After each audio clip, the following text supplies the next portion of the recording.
Welcome once again to another Coffee and Heroes podcast. We're here with another interview today. Our guest today is someone we have had the pleasure of hosting before and have been very excited about chatting to again. Long-time listeners and customers in the store will be only too aware of how highly we regard the noir masterpiece that is That Texas Blood, with his co-creator and artist Jacob Phillips from Image Comics. A title consistently recommended in store, it is without a doubt one of the very best comics of the 2020s. With the follow-up of the Enfield Gang Massacre being another modern classic, this time set in the Old West, but very much part of the That Texas Blood universe, it was only a matter of time before the big two came calling. Being one of the few to work on titles for both companies at the same time, he has exceeded expectations at Marvel, with Ultimate Wolverine being one of the most popular titles, certainly in our store, while also putting a stamp on the Emerald Archer with the ongoing Green Arrow series. And now he's back with another brand new creator-owned title, news from the Fallout with artist Jeffrey Allen Love. Well, I say he's back, but it's certainly been a bumpy road getting the issue one into our stores. More on that later. We're delighted to once again welcome to the podcast Mr. Chris Condon. It is an absolute pleasure. How are you, sir? Pleasure is mine. How are you doing? Thanks for having me. Well, it's just great to chat to you again. I had the fortune of chatting to yourself and Jacob over at London Comic Con there not too long ago. You were over Yeah. this side of the world. I came to your table expecting a quick 2 minute chat, cordial hello, and I think I stood chatting to you guys for nearly half an hour. So Yeah, it and was we a great told you all of conversation. our secrets. Oh, I know everything. I have such great bribery material. I know the 5 year plan. I know, lips were sealed. Lips were sealed. 5 year, I Um, think it's a 50-year plan.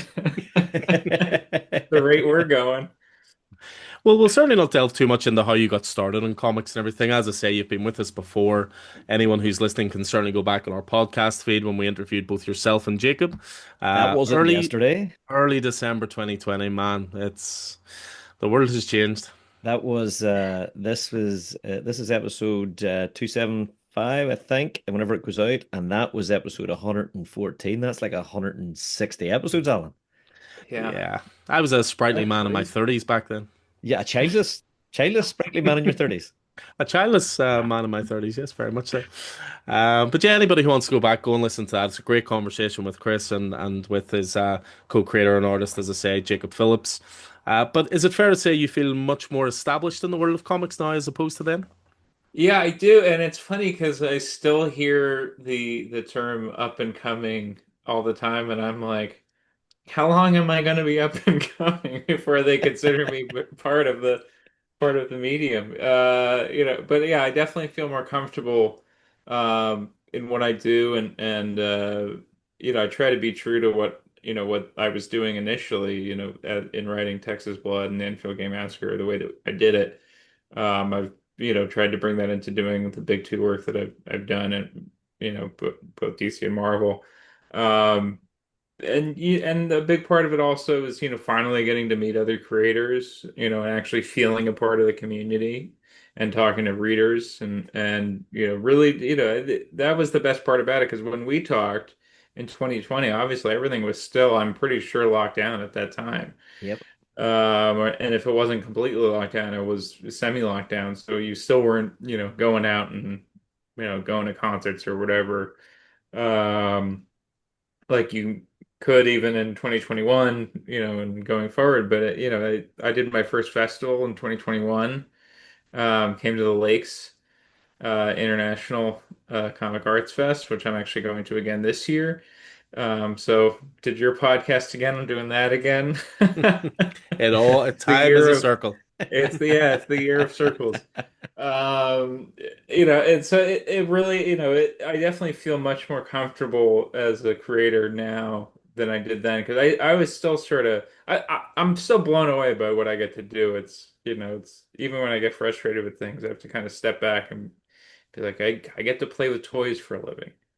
That's Yeah. that's the thing that I get to do. And sometimes they're my toys that I own and I get to put in my box, and other times they're somebody else's toys I have to give it back at the end of the run. But I get to play with toys, and I think that's a pretty cool thing to get to do. So, but I try to keep that spark of excitement there, but definitely more comfortable in the shoes fit. Let's put it that way. It's There just was what you say about being up and coming. It's like whenever you're like a doctor or a dentist, you're a practicing doctor or a dentist. How long do you have to practice before you're an actual doctor or dentist? Yeah. Well, that's a funny thing because they always say like, oh, well, start out with doing like an 8-page comic, or that's always the recommendation for people, and I think that's a good recommendation. But we started out, just with that text as well. That was my first published thing. That was the first thing anybody had read of anything that I've ever done, and I had been creating stuff for years at that point, but that was the first thing that was ever out, and coming out, sort of fully formed in that way. I was happy just to keep doing that. And then, once DC and Marvel started calling and, I started doing those books, it then becomes the cycle once again. I'm not Chris Condon, the Image independent creator. I'm now, the up and coming DC and Marvel guy. And I'm like, oh, I liked who I was back there. You know, I didn't want to be starting from scratch, but it's all right. Yeah, it's I mean, whenever we spoke to you the last time, Chris, and I'm really sorry. I mean, I had hoped to get over to London with Alan for the Comic Con, but I just had too much on at that time, and I'm really sorry I missed you in person.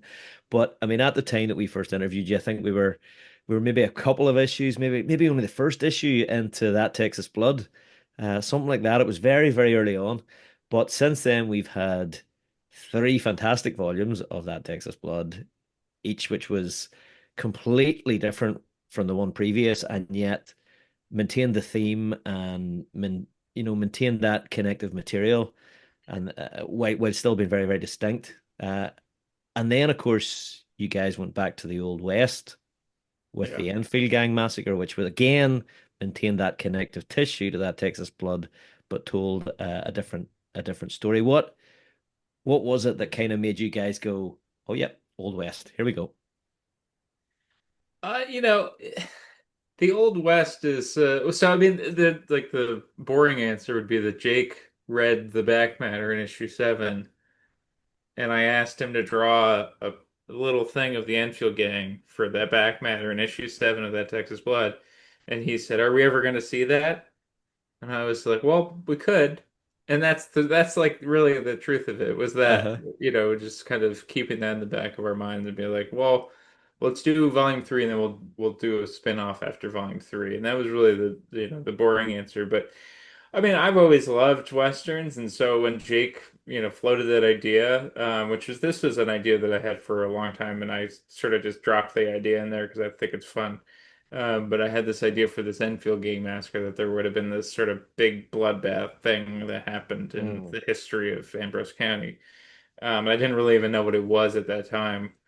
Um, and then, the great thing about our series and how we've set it up is that we could jump around through time, and so we could go back and find out what exactly happened in at that event and whether or not the history that's told is accurate, which is it was sort of based on reality, Yeah, in terms of yeah. how, especially the Texas Rangers, their version of history doesn't necessarily mesh with reality.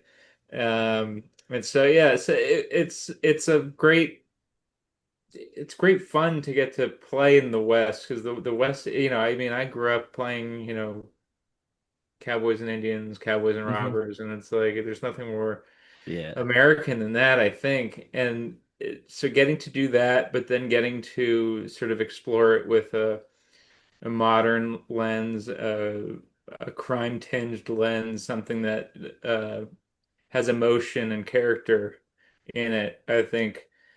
Uh, it's something exciting and it's something that a lot of people don't do anymore. I mean, there's certainly been some Western books recently, but I just did a signing at Third Eye Comics in Annapolis, Maryland, and the first guy that I talked to walked me around the store, and the first thing he said to me was he was like, "Thanks for keeping the Western genre alive." And I'm like, Mm. I didn't intend to do that. I just like Westerns, but it's fun that it's there are people look at us as these people keeping this great genre alive, and I do think it's a great genre. I think that because it's so just it's almost like primordial. These archetypal. I don't know. There's something about it that just I don't know. You could really get down into just the real simple truths. And then once you start exploring those truths, they start to become not so simple. And that's one of those things that I love about it. And you get to explore something like Unforgiven, Mm. the great Clint Eastwood film. And you see that character almost as an extension of the man with no name, Hmm. and the good, the bad, and the ugly for a few dollars more. And it's just full of dollars. And you can almost see this progression of this character where it was sort of this nameless hero in the West, and then you get to a point where this character is an older person, and you start to see the cracks in that truth that you thought was truth. And I think that that's a wonderful thing about Westerns is that there is that, there's sort of that veneer of um, what is real and what isn't, and what's a good story and what isn't. Sort of like the play on what they, that classic line and the man who Yeah. shot Liberty Balance. I mean, I'm a huge fan myself. I mean, obviously, you're talking about there is casting my mind back to what Brubaker and Phillips the Elder did in Pulp. Right. And Yeah. and then also what you're saying about the Texas Rangers and the winners writing history Yeah. is kind of interesting as well. But yeah, I'm in a position I'm rewatching Deadwood again. It's just so Me good. And too. also recently High Plains Drifter, such a weird, surreal Western, if you're talking about Clint Eastwood Westerns. Yeah. Well, Brilliant. that's almost like a horror film. That's a dark one. It is a dark one, yeah, big style, big style. And Hmm. I've always wondered if there's some sort of link other than Clint Eastwood, and Clint Eastwood directed that one, I think, a link Yeah. between that and the Man with No Name films. It's interesting stuff. Definitely the Well, Yeah. John Wick of the Westerns. well, I was just so glad that you went on to Liberty Valance there because that's my favorite Western of all time. The old classic line, when the story becomes legend, print the legend. So Yeah. Um, and it'd be between that and Tombstone, I think, for my favorite Western. Tombstone is just a tremendously entertaining movie. But it's interesting you mentioned that Texas Blood #7 and that being the one that it was the back matter from, because here is an original page from that Texas Blood. And I Yes. just noticed Awesome. it's from issue 7, page Oh yeah. 22. Has a page of art without any lettering on it ever said well so much? But yeah, that hangs in my living room along with some other original Oh, art. that's So awesome. just again to show you what high regard we obviously hold that Yeah, Texas yeah, Blood. And I mean, absolutely.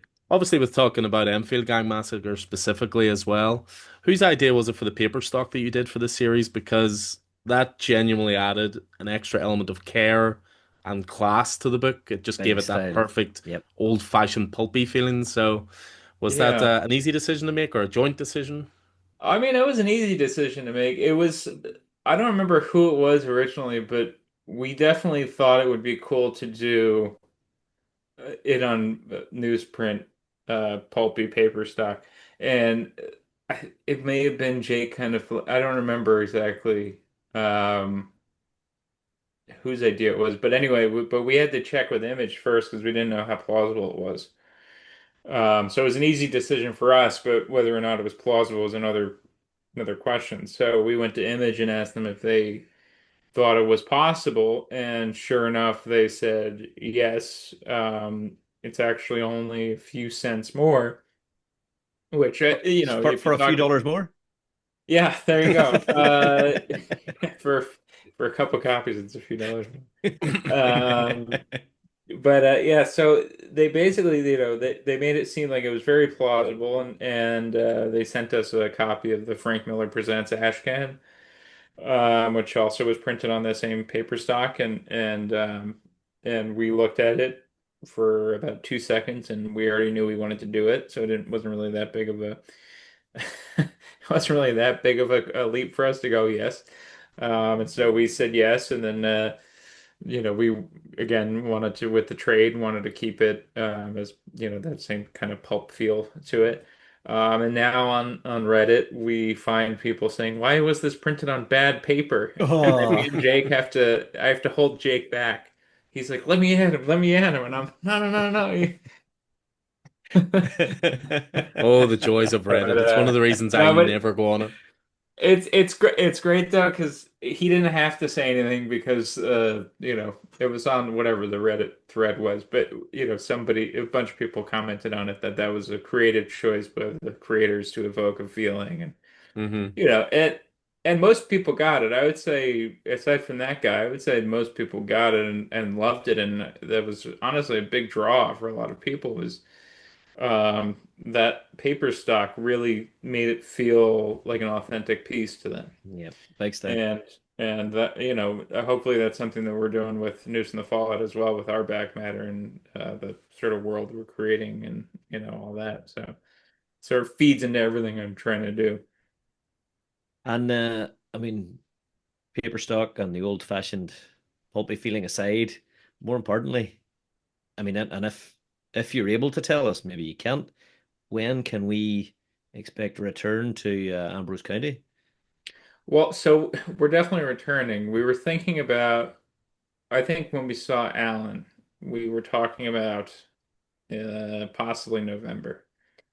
But unfortunately, it looks like we're going to be pushing that back because we do have another title that we're going to be coming out with together, Jake and I, a title that's already finished. It's just, the publisher's taking a minute to try to figure out what the best route for that would be.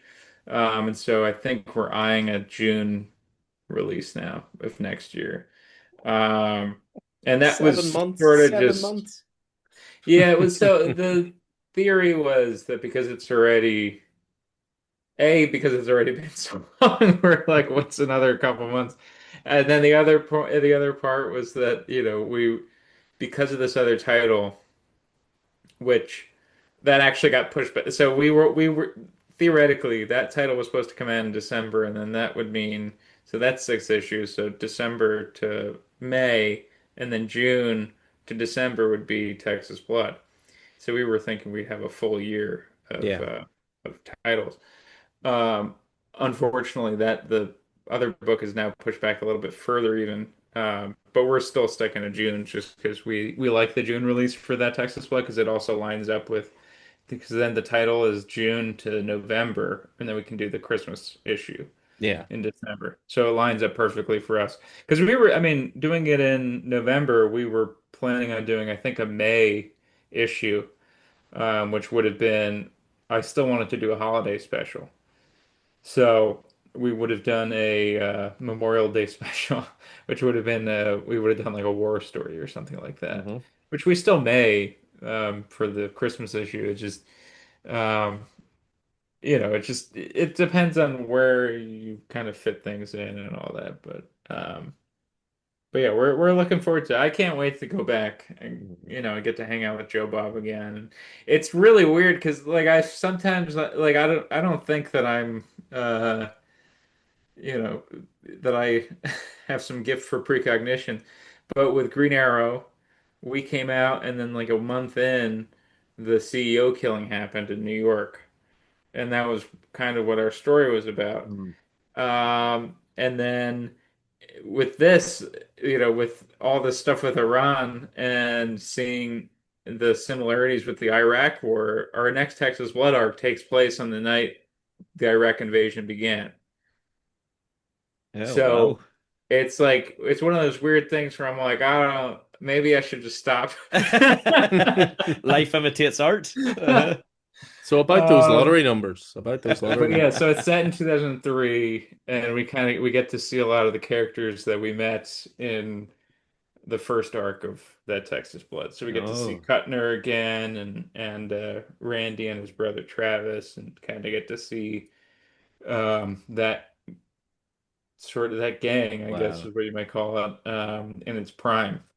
I mean, that's all I need to know, Chris. Just knowing that we're going back is I'm good. I'm good with whatever time we go back, as long as I know we're going there. It's I think it's going to be good. I've already started working on it a little bit. I because we got pushed back, or we pushed ourselves back, really. I kind of put it back on the back burner again, but I did start working on it and started just breaking down some ideas, and I think it's going to be really good. I wouldn't want to do it if it wasn't going to be good. Is the other yes. thing. 'Cause nobody's telling us we got to do it, you know.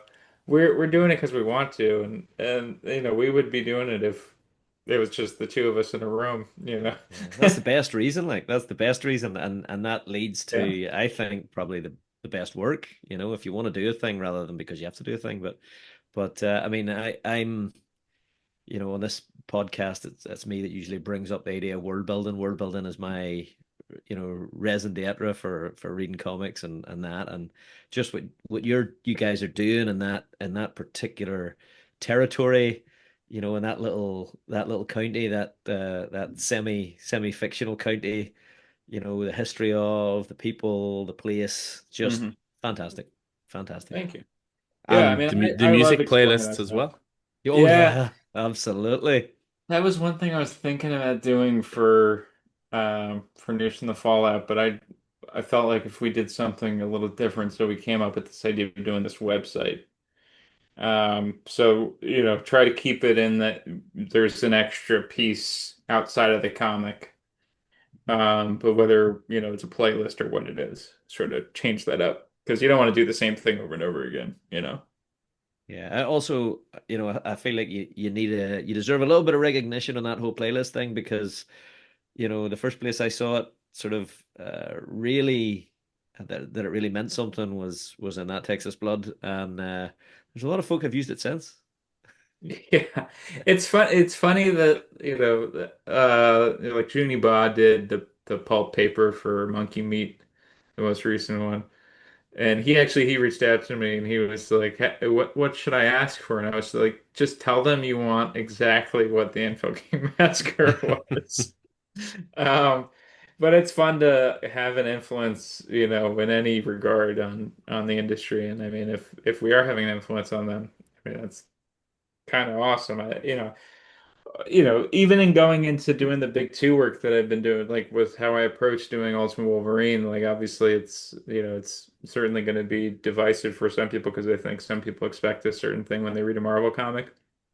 But for me, I just sort of approached it with the perspective of they hired me, that Texas Blood guy, to write a Wolverine book.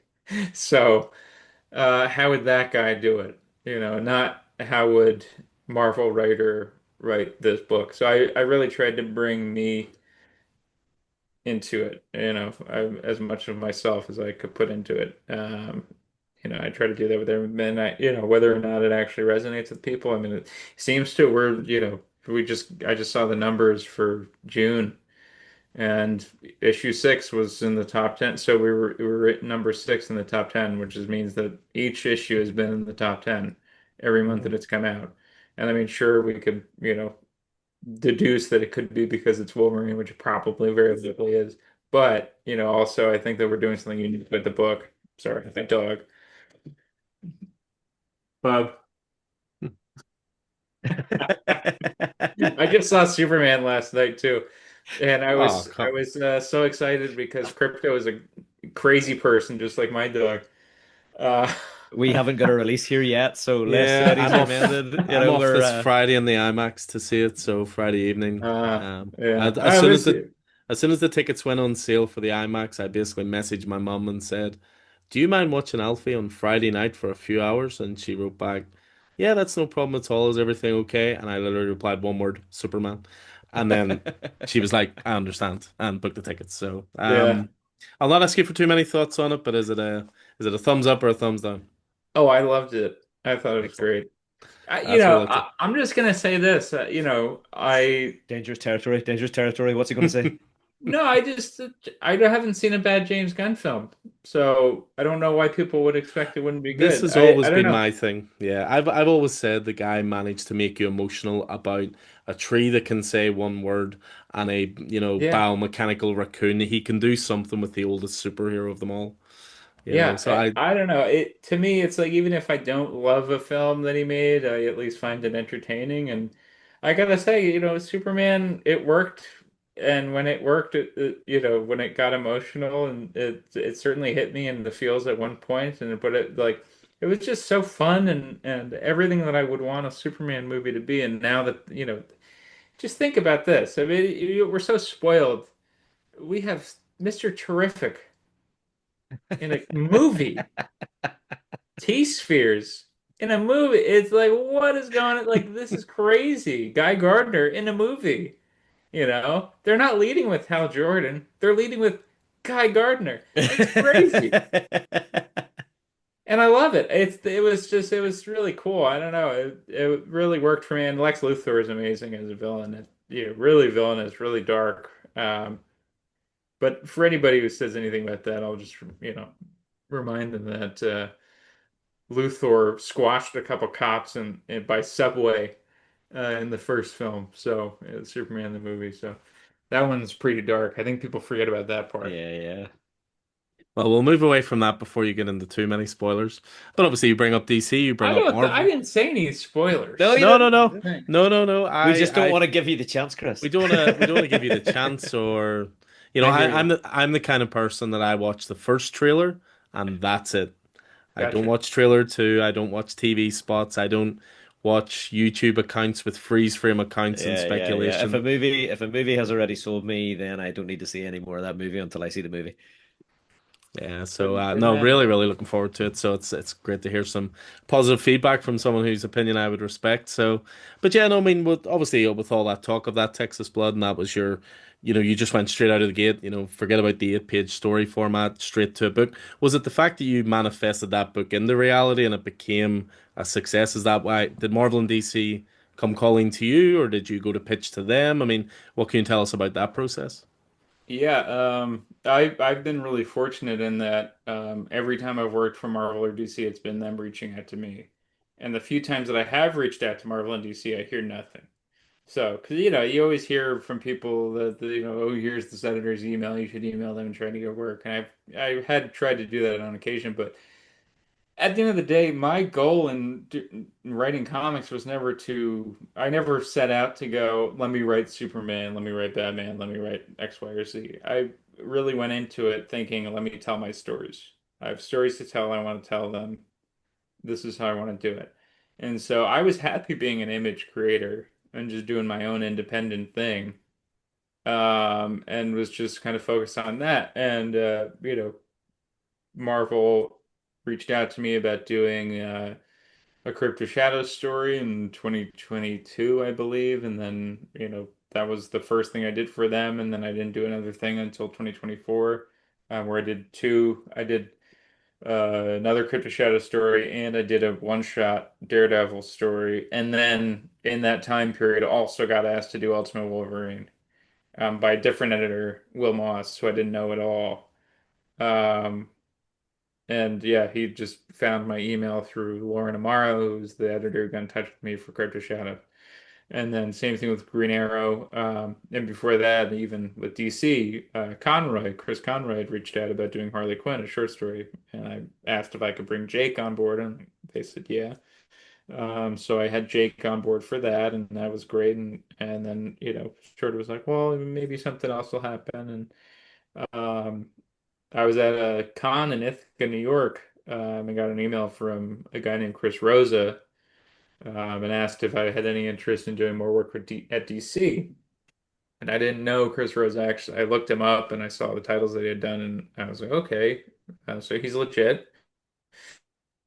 He's not a scammer. So I emailed him back and I was like, yeah, I'm very interested. What do you have in mind? And he said, do you have any interest in Green Arrow?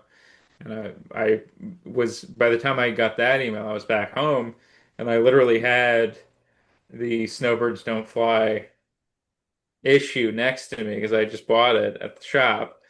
And I was like, I love Holly. And what are you thinking? And I was thinking they might have a one shot or a short story or something like that. But yeah, he told me Williamson was leaving and that they were looking for somebody to come in and they were looking for the way that he described it was more Daredevil, but I obviously knew what he meant, street level classic Ollie. Um, and yeah, so I've been really fortunate that I haven't had to sort of, you know, do that much of the grunt work. I think that a lot, focusing on my own stuff, and focusing on my voice in that work, really helped, me find work for the big two and made them want to work with me, because I wasn't ever trying to appeal to them or please them. I was just doing my own thing. And I was happy doing it. And that's maybe the biggest thing I tell people who are trying to make waves in the industry is, just do your own thing. Don't worry about doing a Batman story or whatever. Like, it's cool to draw Batman. I still draw Batman. He's fun to draw. Uh, when I get a chance to draw. But, focus on your own stuff because that's the stuff that's going to make a name for yourself. It's not going to be you wrote this indie, bootleg Batman issue or whatever. That stuff might be fun, but I think at the end of the day, the thing that's gonna, you're playing with other people's toys, like, to reuse that phrase I used before, and, Yeah. why do that when you can be playing with your own? So, yeah.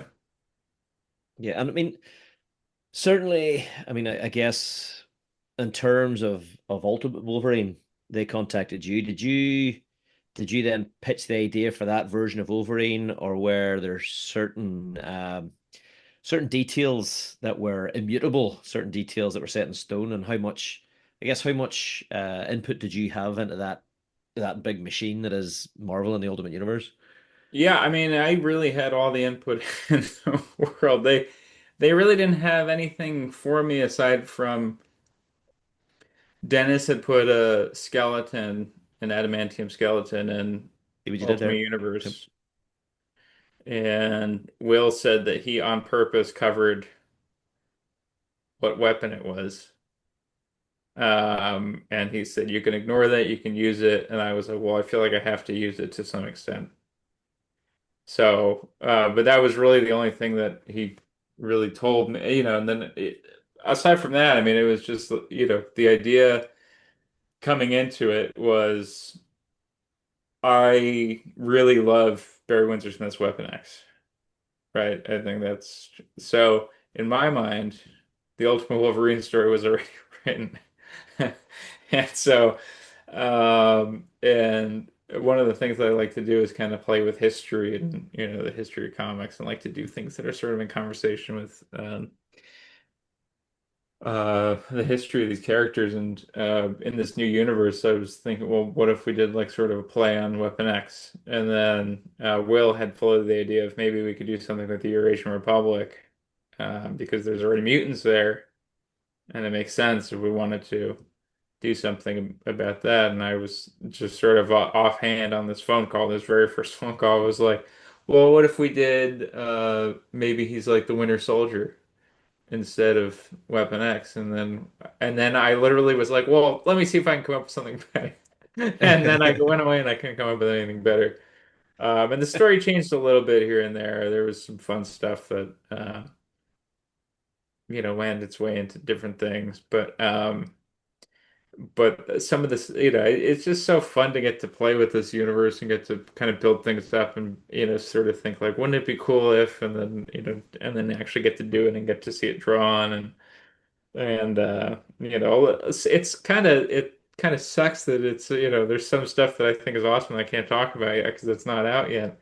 Uh-huh. But there's some really fun stuff with the Sentinels and some fun magic stuff later. So there's a lot of fun stuff that I'm like, I really love that we're able to get to do it in the way Now, that is we're getting that is that whenever you say there's some magic stuff, is that magic ending with C or magic ending with CK? with a K. Okay, interesting. Yeah. So, which I guess sort of means that it's with a C. Um, and from a certain perspective. But yeah, it's just, it was really they let me do what I wanted to do. That as from the outline stage, they had some notes here and there, and my initial opening, I had the initial opening was going to be because I was trying to, it was going to be that skeleton was Weapon X, right? That was my in originally, and I had this whole thing built in that I was going to do this Cronenbergian. He's completely atomized. The maker takes the skeleton and then blah blah blah blah blah blah. Whatever happens from there. He like starts like from scratch basically. his like body reforms and he is Cell by now cell. this Yeah. yeah, this adamantium skeleton is like outside of him. You know, anyway. But that it just the lore just kept getting in the way, and so I ended up just going, okay, that was another experiment. Actually wasn't Weapon X. So you know, sort of things like that, where it was Will just kept coming back with things, being like, but what about, and so it just became too top heavy to have it make sense. And so we ended up having to do it. So there's some like batting things back and forth like that, but at the end of the day, like they really do let me and the other creators just do what we want. And I think that that's, you know, because I think right now a lot of the companies are looking at and they're not necessarily wrong, but obviously the Ultimate and Absolute titles are selling the best right now.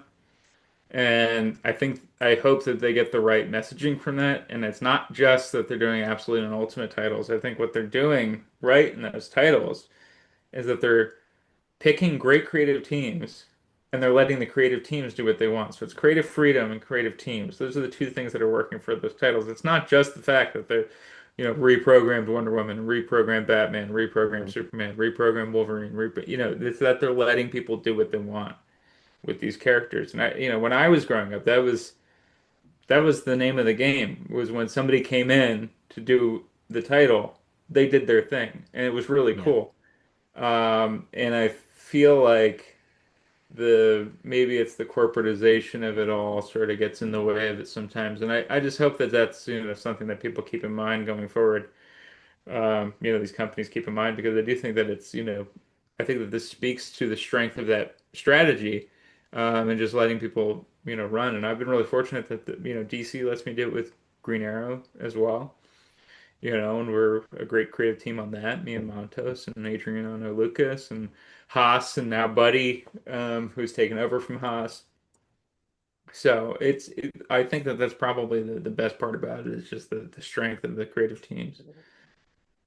Well, I mean, you mentioned those creative teams and, Ultimate Wolverine, Alessandro Capuccio. I mean, someone we've been a fan of for a long time. Absolutely Yeah. love their work on Moon Knight with Jed McKay across several issues. So maybe slightly mad that, you've pinched him away from Moon Knight and but was that a case of like is an artist just assigned to you in that scenario, or do you have an Yeah. artist in mind to work with, or how does that process work?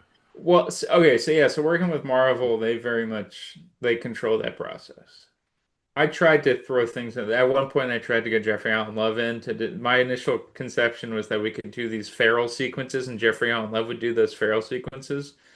But that ended up going nowhere, which is fine. Yeah, obviously, you know, working with Marvel and DC, you kind of know that your input on certain things are not going to be, you know, the driving force, so you kind of have to take a back seat. But yeah, Alessandro was brought in by Will Moss, and I was really excited to hear that it was going to be Alessandro because I loved Alessandro's work, and just from the first concepts of what Ultimate Wolverine was going to be, what the Winter Soldier was going to be, thought it was really cool. Um, and then you know, getting also our quote unquote fill-in artist, Alex Lins, who's also a guy that I love. And getting to see him play with these characters and get to do some, you know, a different spin on things and you know, a different kind of vibe than Alessandro is really cool. Yeah, so I just been really blessed with you know, the creative team that I've been given. Yeah, I really think Alessandro is doing some of his best work, especially in issue 9 of of Ultimate Wolverine, which is quote unquote the Sentinel issue. Mm. For me, Uh-huh. it's the if you look at the cover, I'm not spoiling anything for you. It's on the cover, but that's I try to do each issue is like I try to think of it as almost like a cycle of the werewolf, the Stephen King book, where it's like each because it's they do it where it's like a month apart, right? Yeah. So it's like the cycle of the werewolf, kind of like that. And Interesting. then with each issue, also I wanted to do you know focus on a different aspect of you know the X-Men and the original universe, 616 universe, and sort of explore a new facet of it in this universe. So. So in the first one, obviously, we meet Nightcrawler and we get to introduce the character of Ultimate Wolverine, and then the second one, Gambit and Kitty Pryde, and blah blah blah blah blah. Or that's the third one. But it's just each issue I want to kind of be its own thing, its own Mhm. standalone thing. And I think that in the way that they built up the series and the way that they um, tell us to do it, where it's a month apart Yeah. each issue. I think that that helps me in kind of, compartmentalizing and figuring it out because it's like, okay, well, how do you do that? Because if I'm doing Green Arrow, it tends to be each issue leads directly into the next issue. Uh-huh. Whereas with this, there's a month between each issue. So what happens in that month? And for me, approaching each issue as a one shot really helps. Where I Mhm. sort of focus on it in that way, where we do pick up with these characters, we do pick up with, things that happened in previous issues, but each issue also kind of stands alone on its own Mhm. strengths, and each one is kind of its own action movie, which has kind of been the thing going into it. I tried to approach it with the mindset of let me do this as James Cameron and David Cronenberg, and that was kind of the idea. And I mean, given what you're saying, and obviously there's been a wee bit in the comic sphere recently about the Ultimate Universe, the potential continuation or end of the Ultimate Universe speculation. I mean, if you can tell us, is there a set length in mind for Ultimate Wolverine or Well, this story is 12 issues, okay, and there may be something beyond that, but I can't talk about that. okay, cool. And we'll figure it out. If there's going to be anything, there will be an announcement. I'm not, I'm small fish. I just read the book, so Just if work they here. want to do it, I'm here. Let me put it that way. I am here if they want to do it. I'm open to doing it. It's just, whether or not it's actually going to end up happening. Cool. Um, but yeah, no, it's so exciting to get to play with these characters and get to really have them trust me with these characters and trust Alessandro, and they let us run, and that's the best thing I think that you could be given as a creator. Yeah, I mean, interestingly for me, for Ultimate Wolverine, my favorite issue so far is one that Ultimate Wolverine's barely in. It was issue 6 with the Sabretooth story. Oh yeah, Like the flipping of the narrative of Sabretooth being someone who was, hiding mutants and is actually on their side. And, yeah. I just love that flipping of the narrative and that flipping of like the character because Sabretooth is obviously always this bloodthirsty foil for Logan. But I love that reinterpretation of it. And because it is a very action heavy book and sometimes it can actually be quite a quick read of a book because the art is so visceral and fast paced. And Hmm. that was the one that for me it sort of slowed down a little bit and did what Keith loves so much, that world building and with these characters. It's interesting. I say it to people in store all the time. Like I do enjoy to a degree Ultimate X-Men, but Ultimate Wolverine I think is done more for the Ultimate X universe than Ultimate X-Men has because it's almost more of a New Mutants book or something. It's almost its Yeah, own they're thing. very different books, and I don't ever want to, I love what Peach is doing. What she's doing is excellent. But it's a different flavor, and I see sometimes online people saying like, "Oh, this is the book for like normie X-Men fans or whatever," and I'm like, nobody told me to do that. They just gave me the runway to do it. They said if you want to use characters, you can. Hmm. And so. To be honest, I never knew if they were ever going to give me another book or not. So I'm like, well, I've never written an X-Men book before, and this is an X-Men book in a different universe, so I can do whatever I want. And I'm like, well, I'm just going to I'm going to have fun. Let me just have fun. And so that's how I approached each issue and each character that I introduced is just like, it's all just been me, getting to do a spin on it, like getting to use Legion in an interesting way. And again, we get to explore him a little bit later as well in the series. Um, but it's these characters that you get to play with, and no, there's nobody dictating, oh, you have to use this or you have to use this or you have to use this. I mean, I actually have a meeting tomorrow just to discuss, some details later on down the road, but it's just basically making sure that we're all on the same page. But nobody's dictating we have to do X, Y, or Z. We're just, we're really allowed to do what we want to do. Um, and that's, I mean, at the end of the day, like this is the X book that I would have wanted to write. This is the X book that I would have written when I was, 15, or Mm. that I would have liked to have read when I was 15. You know, it's just it's really been a dream come true.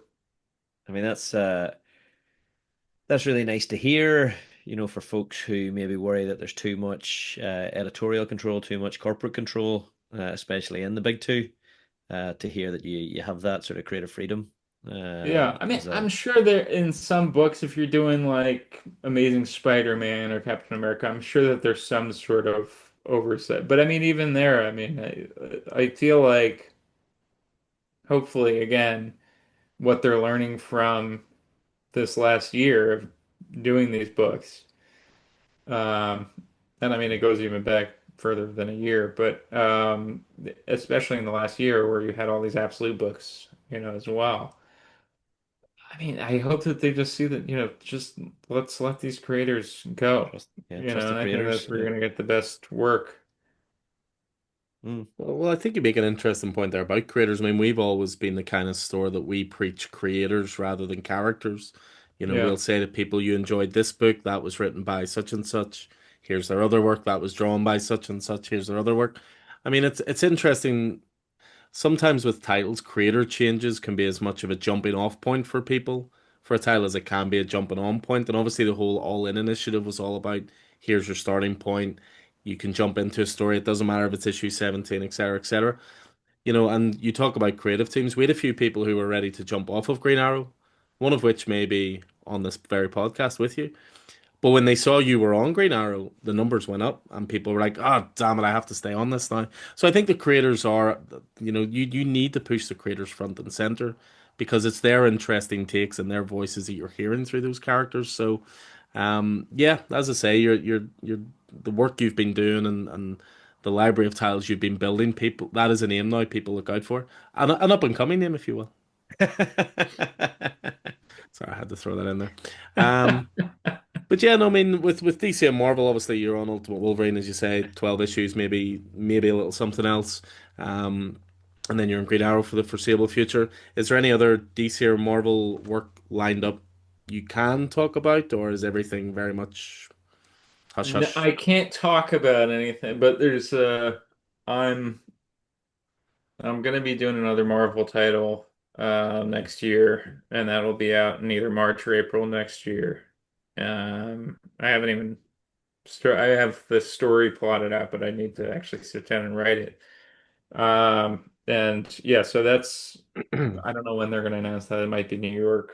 And then the other book is sort of just waiting for things to shake out at DC to see how things are going. But it's a hopefully I have another DC book as well. So I mean, I'm really enjoying just doing what I'm doing and getting to play with characters that I love. And I'm talking to DC editors and have made it pretty clear, um, and also Marvel editors to an extent. But I mean, I grew up as a DC guy first and foremost, and part of it was that I was the way that I learned about comics and kind of came into comics was that I really loved the animated shows. I really loved Batman the animated series and Superman the animated series, and it was kind of how I found comics.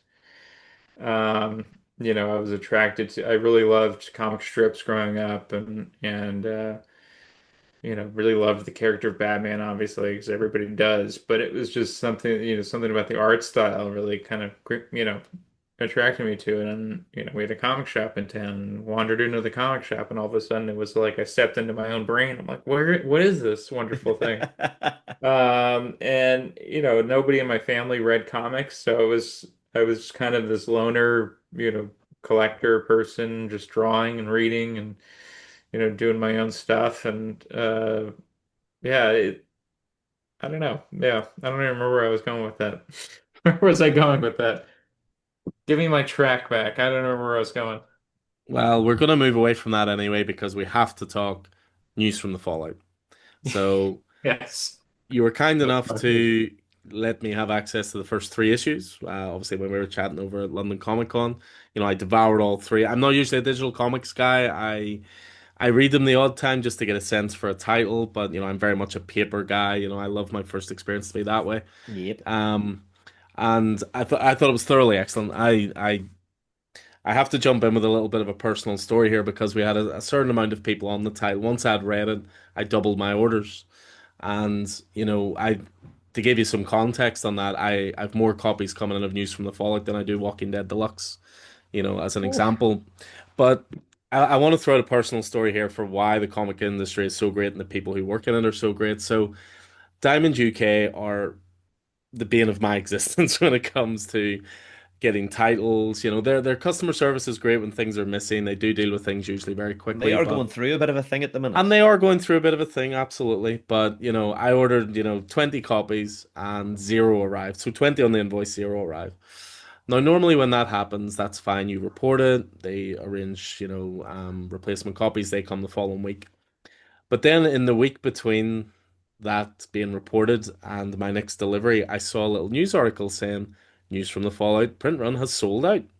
And I thought, crap, I am not going to get my number ones next week. I bet you. So I got to my invoice, and there it was. My credit was on the invoice, and zero copies of the book. So, if I can source a copy that way, I will do everything I can to source a copy for a customer. I check Forbidden Planet's website. I check the local comic stores. I reached out to some friends in England for some copies. I tried eBay. I tried everything I could, and I finally threw a Hail Mary out there where I messaged you and said, "This is going to be the most random request in the world, but do you have any copies of News from the Fallout that I can please purchase from you and get shipped to this side of the world?" And there was zero hesitation on your part. It was a very quick response, no problem. So, first of all, a massive thank you for that because my worry, of course, is if I can't source issue ones, then people are going to say, well, what's the point me jumping on this book from issue two and so on and so forth. So fingers crossed those issues should arrive this week. You were kind enough to give me the tracking and stuff like that. So I just wanted to throw out a They're all since bagged and boarded. They're all bagged oh, and boarded. They man should be after my good. own you're a man after my own heart here. But I enjoy telling this story because it shows that the access we have to creators is second to none for any industry in the world. If you're into music and you have a podcast, you're not talking to the top musicians in the world. You have a movie podcast, you're not talking to actors and directors unless you're at the very top. So having this access to creators is such a great thing. But And also when you, having them been decent people is and also a great when thing. and then when you realize they're decent people into the bargain, it's even better. So no, a massive sincere thank you for that because Sure. I loved that first issue, and I really want to get people excited for it, and I really want to get people onto the series for it. So I'm just so thankful that those issues are on the way because comic fans as well, it can be a little bit up and down about first prints against second prints, and that Hmm. Enfield Gang Yeah. Massacre, perfect example. Sean did, or sorry, not Sean, sorry, Jacob did this beautiful connecting cover for issues Yeah. 1 to 6, but the second print was a different cover. So you have people saying they have this incomplete, And it was a great cover, but it's a different cover. Yeah. It's Yeah. not the connected cover, you know. But yeah, no, Um, I just wanted to throw that story out there just so people know A, the effort I go to source issues, but B, how receptive the creators can be in helping Well, you out with that. it's funny because after the day that you messaged me, I had actually just gotten my second batch of comps in because my first batch of comps all came in damaged. Hmm. So it's a new printer at Image. I don't want to rag on them too much, but how they sent the books to me was that they literally just put them in a box and shipped Hmm. them. So typically, um, at least in the past, what has happened is that they would wrap them, put them in an interior box, and then put that interior box into another box. Yeah. So that pretty packed pretty tightly in there. And there was none of that. And so all of because I wanted to send Jake some copies of his cover, and the designer on the book, Mike Tybee, wanted to give him some comps too. And I essentially couldn't do that because every single issue came in wrecked. And I got, you can order 200 copies. Um, So 100 copies came in because Jeff ordered 100, I ordered 100. So I ordered 100 and they came in wrecked and I was like, I don't really know how to do this because I've never had to do this before with Image. But all my books came in wrecked and unfortunately they couldn't do the whole order because, the print run was uh, already selling out. But they sent me what was left over. And so basically, I had enough to send to you, which is, thankfully, they're all in good condition. If there's any flaws to them, they came from the printer that way. But they did right the second time, and they wrapped everything up. It actually looked like they took some care this time around, and so it was good timing on your part. That's good. And Yeah, all meant to yeah, be. Alan told me this story earlier on. It's obviously today that we're recording this is a new comic book day, so I got to go into Yes. the store today, pick up my books, and there was a where's news from the Fallout, and it was he told me this story earlier on, and it just warms my heart, and I'm really looking forward to the book. And I mean, where did the where did the inspiration for this book come from, Chris? I really wanted to do so. One of the sort of the things that going on from high school on, it was thinking about like, well, what would be, thinking about like the larger genre of like horror and sci-fi, and be like, well, how do I do my version of this story? How do I do my version of this story? And um, I'd sort of thought about, well, what would be my zombie thing? And I don't really like zombies that much. I kind of think they're pretty limited with what you can do with them. Like, there's definitely good zombie movies out there. 28 Days Later, Night of the Living Dead, Dawn of the Dead, Day of the Dead, Shaun of the Dead.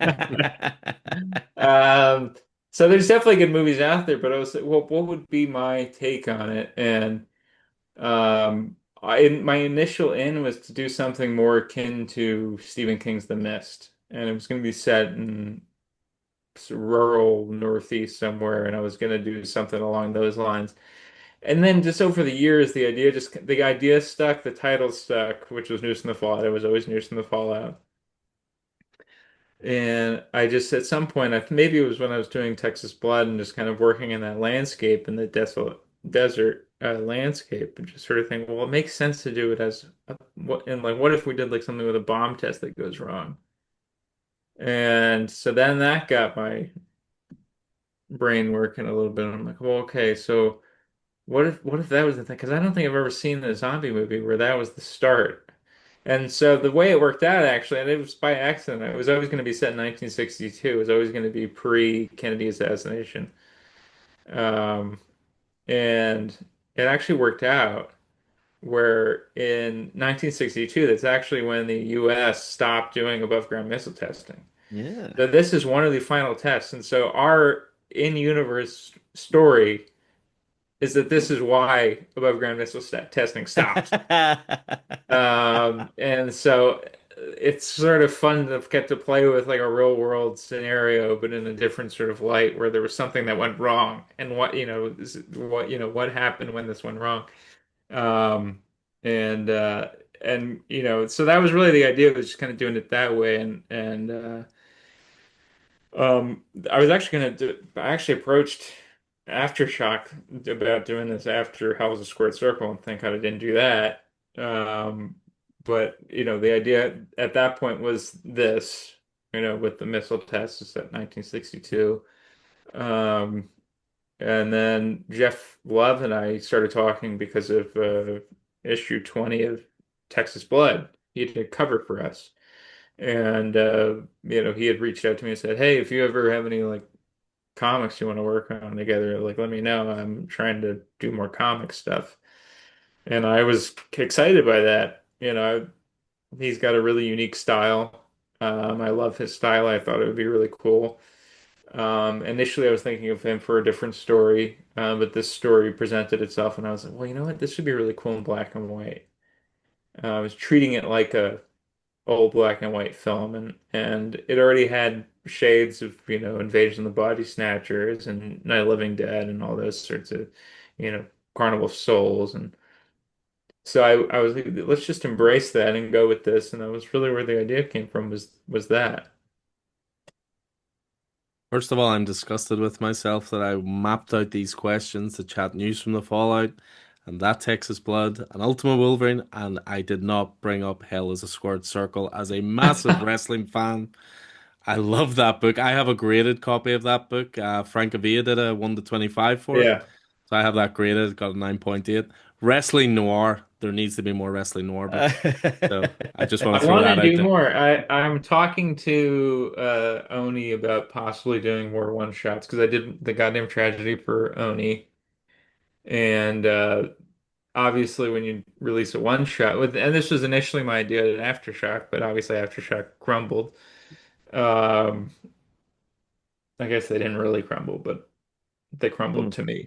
Um, uh, So the idea was, well, a one shot comes out and then it's kind of dead, right? You can't really do anything else with it unless you have multiple one shots or short stories, and then you can do a collection. So the idea always was going to be, let me do a series of one shots and then we can collect them and then we can have they can have a second life in trade or hardcover or whatever. And so the goddamn tragedy has come out and, it's done well.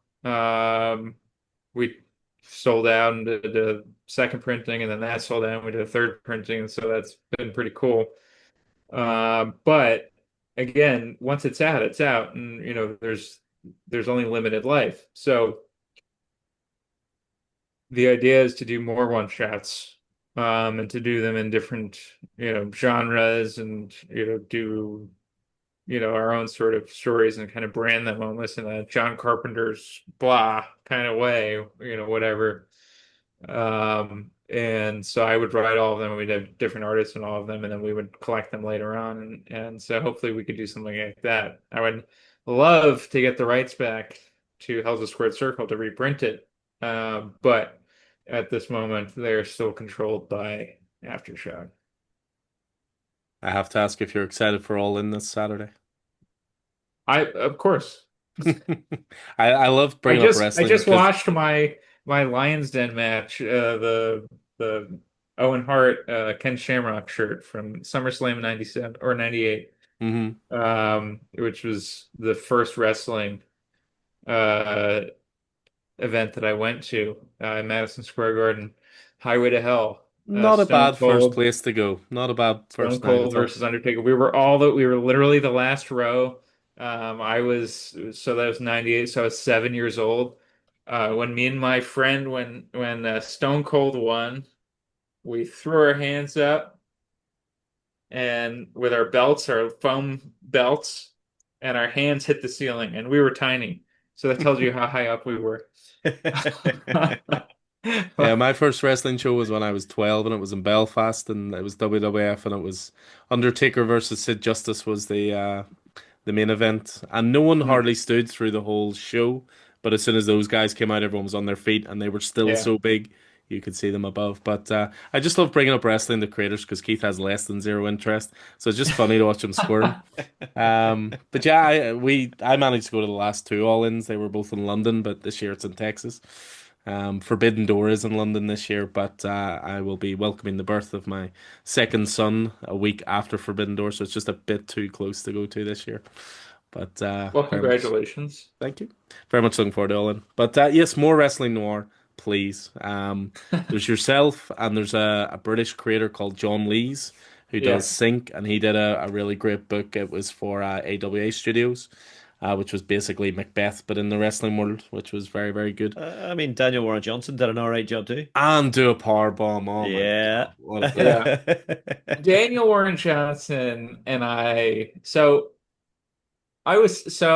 friends with some friends of his, and I was talking to them about going to dinner, and they were like, well, I'm gonna go to dinner with DWJ tomorrow. And I'm like,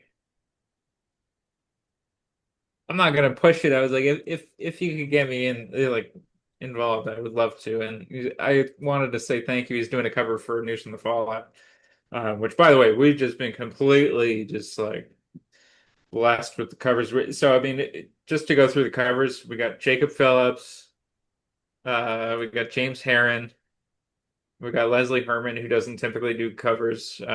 They're on issue two. We have Daniel Warren Johnson, we have Andrew McLean, and we have Martin Simmons. So Wow. Not a bad lineup at all. That's a it's a murderer's killer row right lineup. there. Yeah. And every single cover that comes in, I'm just like, dang. But I wanted to say thank you for him doing it for us because he did it for free. So that was one of the things we tried to do because we don't really have a budget going into this because Jeff and I did the work for free. Which is and same thing with Jake. That not everybody can do this, but I really love the stuff that I do, and I would do it for free if I had to. But what we try to do is we try to make the money back on the back end.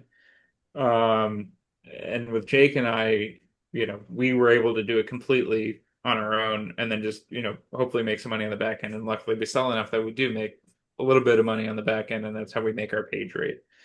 For this, we had to pay Haas, the letterer, but he took a little bit of a cut because we also gave him money on the back end. So he's getting a percentage on the back end as well.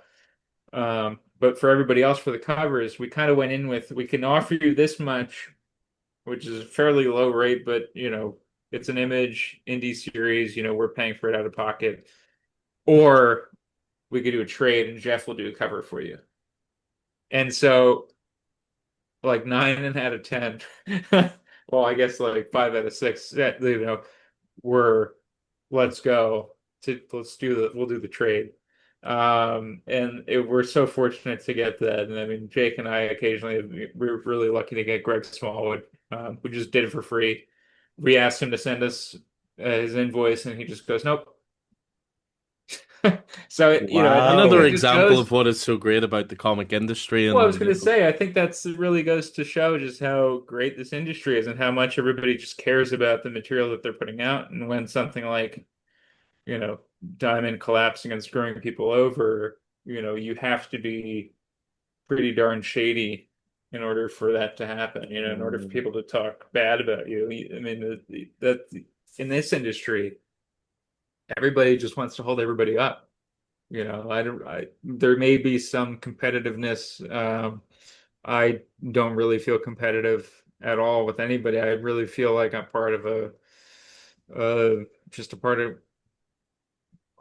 just a group that just wants to create and help to bolster other people and push other people up. And there was that Rob Liefeld thing that happened with Alessandro with Ultimate Wolverine, and that was one of my points with that when I did make a statement about it was just that why are we not trying to hold everybody up and why are we trying to steal credit when it was this person's idea. um and I really truly think that that's one of the best things about this industry is just um but anyway, he's a great guy. Was what I was going to say is that I got to meet him, I got to have dinner with him, and we hit it off, and it was great. And you just was able to hang out with him and Kenny Porter and a bunch of other guys. Kenny Porter, my friend who introduced me to Daniel Warren Johnson. Thank you, Kenny, for the invitation. Also another writer. And he does the best Count Orlok impression. So there's that too. But I was, you never know when you meet these people, like how they're going to be. And, I'd heard that he was the sweetest guy and everything, and we just, hit it off. And it was so great to get to hang out with him and chat with him. When I introduced myself to him, I was like, we're part of the wrestling renaissance in comics. And he's like, we are? And I'm like, yeah, me, you, and John Lees.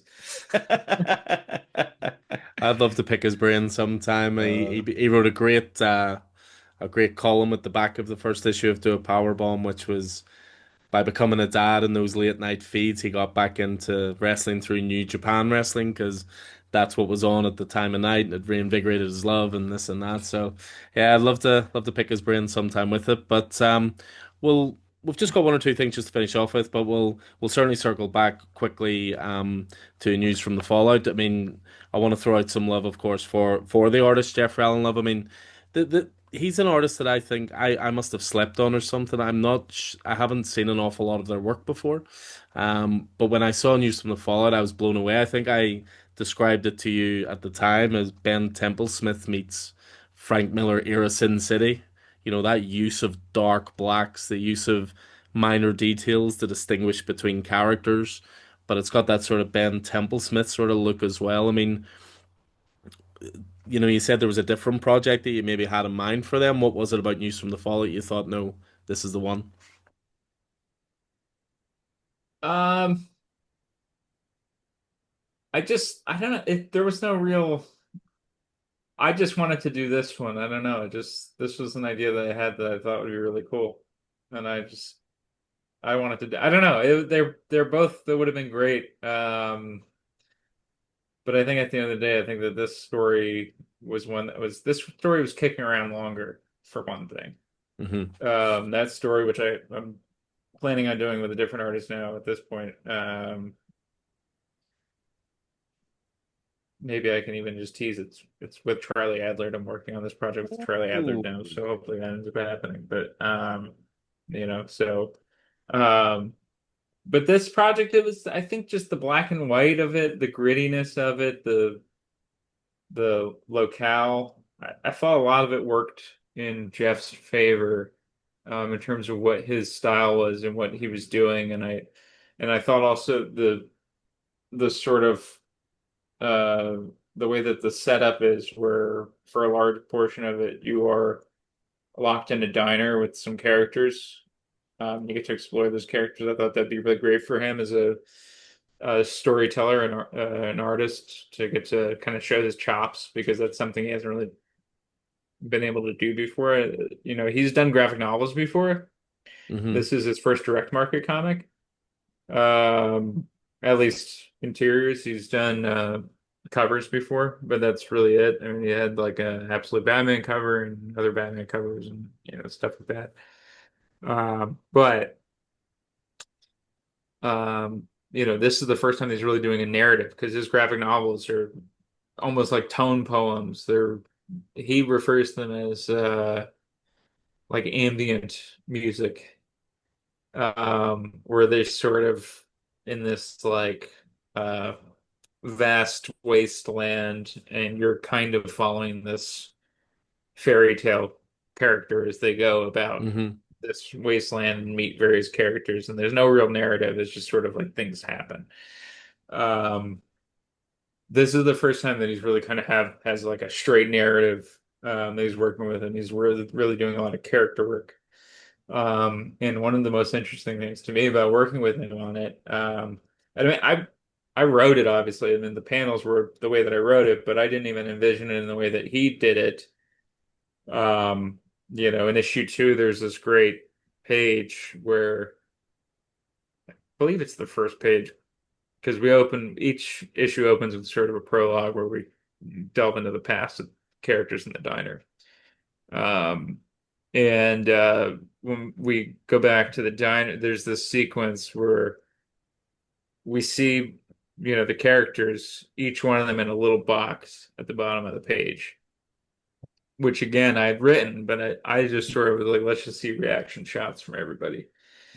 The way he did it is that he's establishing what each of these characters' silhouettes look like.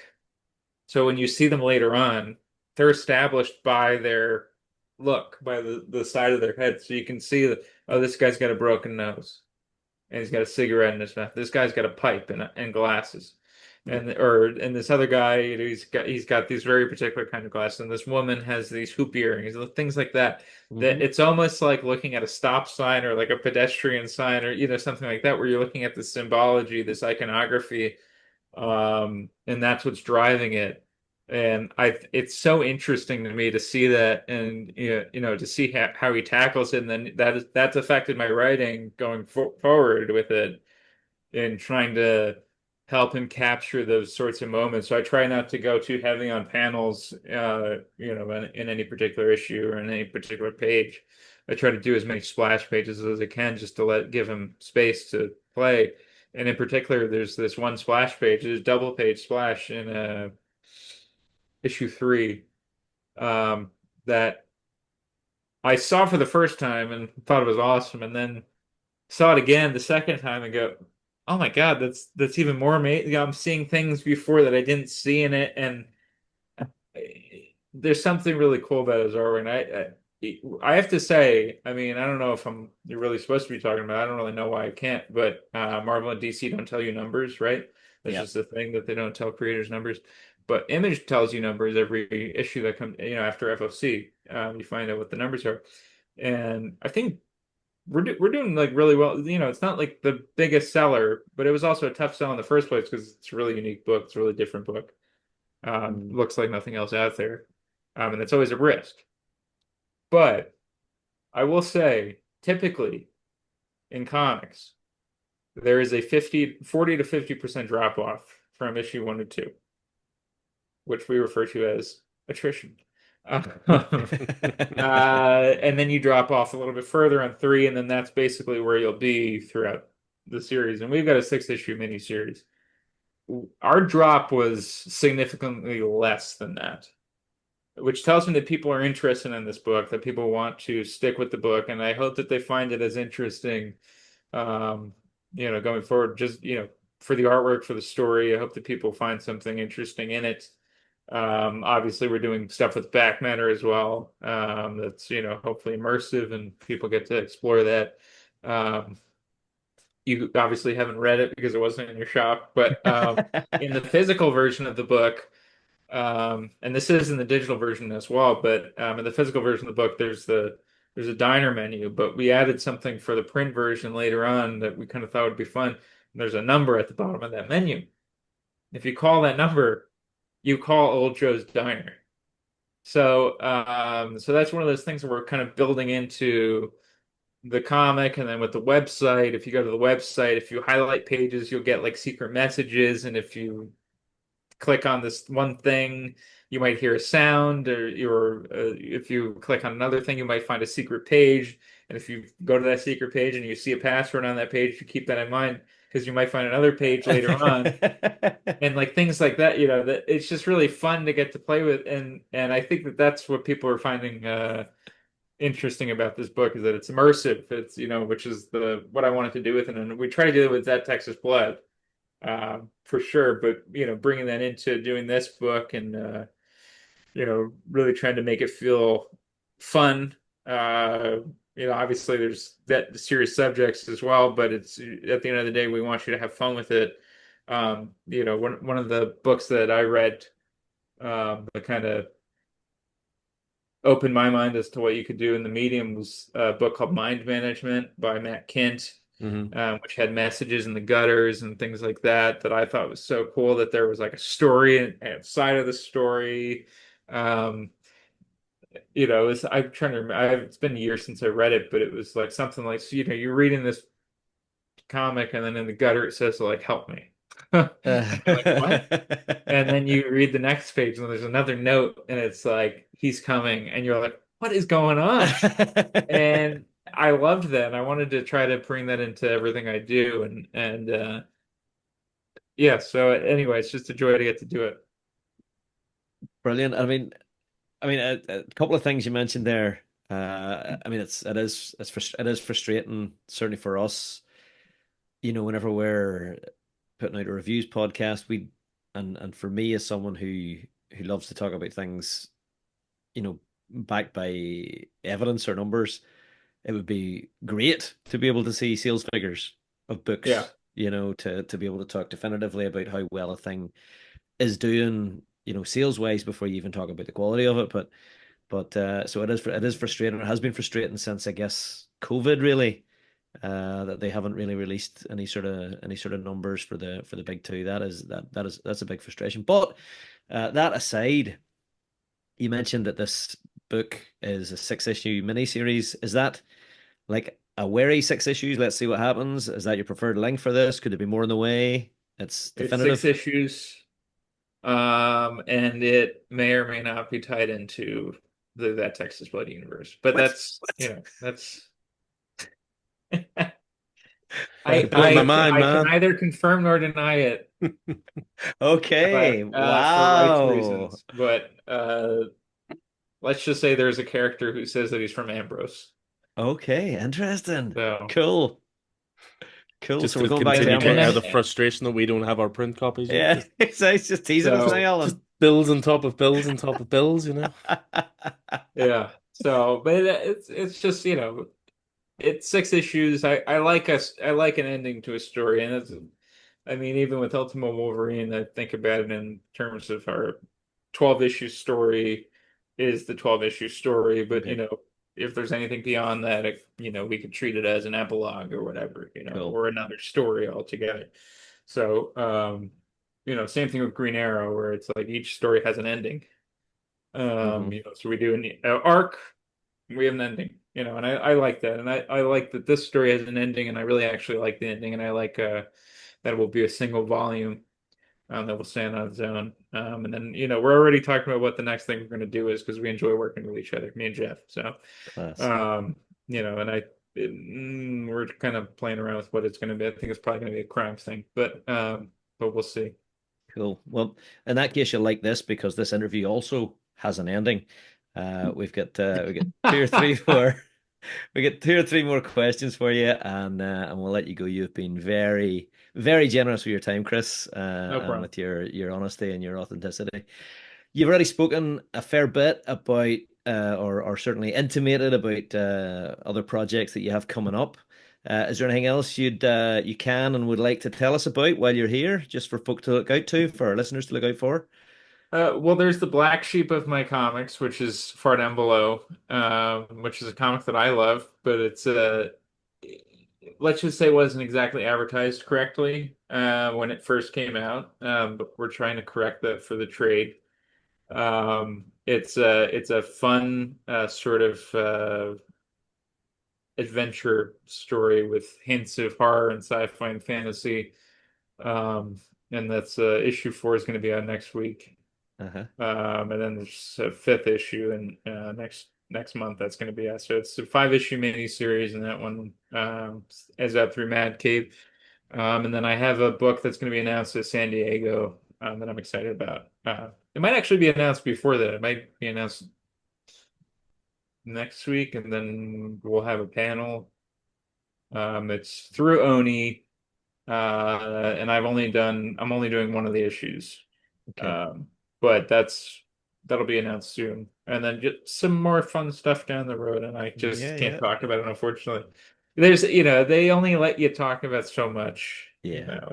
I get you. And we wouldn't pressure you. You've already been very generous with your teasings. So we Well, do appreciate it. I'll for you I'll let guys, Oh man, that's nice to hear, Chris. Nice to hear. Thank you very much. I'll let Alan sing you out yeah. here. Well, just finish off with, just outside of your own projects, are there any titles or creators whose work you're rather enjoying at the moment? I really am just in awe as always with Javier Rodriguez and Absolute Martian Manhunter. I think that obviously Dennis Camp is one of the up and coming. Now he's a really interesting writer, and I'm really fortunate to be working with him in the Ultimate Universe. Um, and but Javier Rodriguez is just you know on a plane all his own. I mean, the Zatanna book that he did, and this book, and Oh, brilliant. the Yeah. Superman story he did with Cantwell.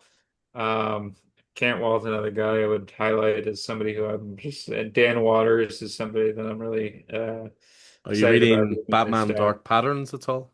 Batman Dark Patterns is my favorite Batman book at the moment. We're I totally literally agree with saying you. the same thing in Totally agree store. with you.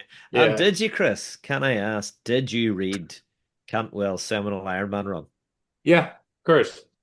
Could you tell It's my great. my august colleague here that he should also have a look at it? It's great. I don't like It's Iron Man as a character. It's just a thing. But Keith has been banging on at me for years. You need to read this Christopher uh Cantwell one. So it's become a running joke at this point. Creators, not characters, Alan. Creators, not characters. it's about trauma and I don't you should read it. It's really good. If you like I mean you like that Texas Blood, you'll probably like it. That's a reach. That's a reach. If you like this crime noir book over here, read Iron Man.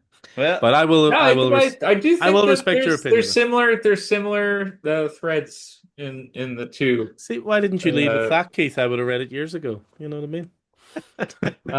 but yeah, who else? Junie Ba is a creator that I love and love his stuff. Monkey Mm. Meat is continues to be great. Um, I was very who impressed with The else? Boy Wonder. I thought it The was Boy Wonder was mhm. rather my excellent. favorite Batman book, and Yeah, Exeter, while that was coming out, and Dark Patterns is right up there with it. And again, both of these titles are letting the creators do what they want to do. Um, so I'm trying to think of what else am I reading right now? I have the Captain America, the first issue of Captain America. I haven't read it yet. I'm excited to read It's that. very good, yeah. very good. I've heard it's good. Cantwell was gushing about it on Blue Sky. Um, who else? Let me think. Jacob, Jacob and Tate have a new book coming out. It's really great. That's the zombie. What do you call Called it? Everything Dead and Dying. Yeah, I Everything dead beat and them to dying. the Yeah. zombie punch. With News in the Fallout. Although I never call them zombies in my thing. I call them the rotten. It's people go rotten. That's what hmm they're called. Yeah, Fair so enough. Fair it's enough. more of a viral infection in mine. Okay. Uh, but that's a really great book. I hope people read that one. Um, yeah, I don't know. There's a lot of great books out there. I feel like in the last like couple years, it's been really great for creator-owned comics, and then those creators coming into the big two. Tate doing Batgirl is great. Yeah, you mentioned Mad Cave earlier on, and that's a real frustration for us because Yeah, we can't get we Mad Cave can't this get side of the get world Mad now. Cave books at the minute. Oh, really? Yeah, Yeah, so so yeah, there's Diamond UK, which is a separate company from Diamond US, so they're almost acting as like a middleman at the moment between US distributors and UK stores or European stores, I should say. So they've got deals in place for Image and for DC and for Marvel and for IDW and certain other ones, but the two that they couldn't reach a deal with, I don't know if they just couldn't get enough discount with them to make it worthwhile or whatever. But Mad Cave and Vault are two that we can't get, which is really frustrating. yeah, I mean we might Mad we might Cave get of trades Well, somewhere I along don't the have any line, but fault books, so that's fine. but I mean for me, Flash Gordon, Defenders of the Earth, the Yeah. newly teased Phantom I book, was I was loving like, Dick oh. Tracy. Was great. So I'll be tapping you up for some far down below. For sure. I did The get the first two issues off you, of course, while at the con, but that was an example like when I was chatting to you because again, I always keep an eye out for certain creators, but you'd mentioned that there was a lack of sort of exposure for that book. I didn't even know it existed, and then That's the thing. I picked up two from you. One was a Jacob Phillips cover. One was a Francesco Francavilla. I have a box of just Francesco Francavilla covers because I love the artist, and I'd never heard of this book, so I don't know. Mm. Yeah, that was part of the problem. I went to three shops around my area and one of them had it. And Hmm. then nobody knew it was my book. And I was like, what? Well, And something went so it horribly was a wrong little bit there. of a eye opener so that we kind of had to go back and think about, okay, how do we want to tackle this for for the trade? Because if you don't have a hit at an issue one, you're not going to have an issue two that's a hit. Hmm. It doesn't work that way because of attrition, right? So I mean, you lose readers after issue one, Mm. typically. Um, and if you don't have readers on issue one, you're hmm kind of just, 60% of nothing is nothing. yeah.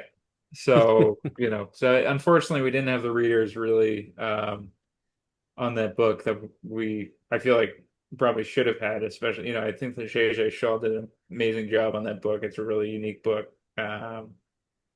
It just, it's just unfortunately didn't find the audience in the single issues, and that was part of it was just PR, you know, not being the way that it should have, and they kind of promoted it as a horror book, which it's not. So when people pick up an issue and they go, "Well, this isn't scary," well, Mhm. that's a problem, you Yeah. know.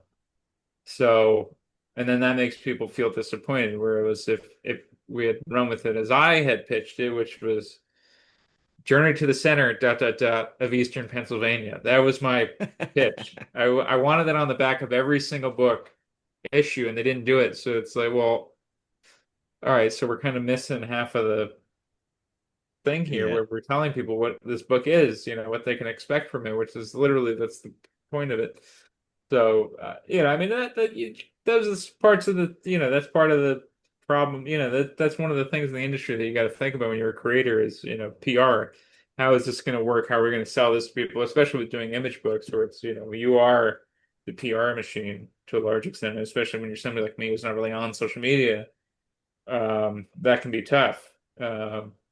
But, if you hit the ground running and you try to plan in the right ways, you can have, even if it's, moderate hit like News from the Fallout. Because I mean, we're certainly not a gigantic book, but for what the book is, we're doing solid numbers, which is really, really exciting for us because, we were hoping people would read it. We were fine with it if it was just going to be our own niche little thing that we did and nobody read it. But we were really, really heartened that people actually picked the book up and want to continue reading and stick with the book. Um, yeah, so As always, if there's ever anything we can do on this side with our little podcast, just give us a wee shout. for sure, I appreciate that. Well, the final question, just quite simply, has to be: is there any news on that criminal, that Texas Blood crossover that I pitched to you 5 years ago? If you can convince Ed Brubaker to do it, then we can do it. Had to ask, had to ask. But no, it has been an absolute pleasure catching up with you, Chris. As I said, great time over in London, and it was great catching up with yourself and Jacob, and really excited for all the stuff you were, that's coming out. And again, you've worked very hard to curate what you have, your library of titles, and your name does mean something in our store. If people see a book coming from you, you know, 9 times out of 10 they're signing up for it. So just keep that great work coming. Can't wait for that Texas Blood Volume 4. And looking forward to doing a little investigative work with news from the Fallout #1. Sounds great. All right, thank you guys. Great. Been a Thanks, pleasure. Chris. Lovely to chat to you. Take care. Bye.